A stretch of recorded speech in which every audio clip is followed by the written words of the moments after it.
A question we get asked all the time in class is, do I need to hold my threads when I start to sew?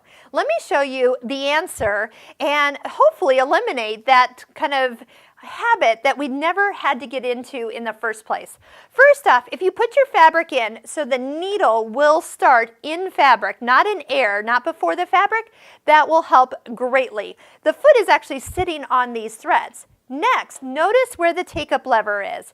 If you start your stitch with this at the highest position, you don't have to hold the threads. That's actually the key right there. So when you get down to the end of your fabric, make sure that you always turn the hand wheel, bring the take-up lever to the highest position.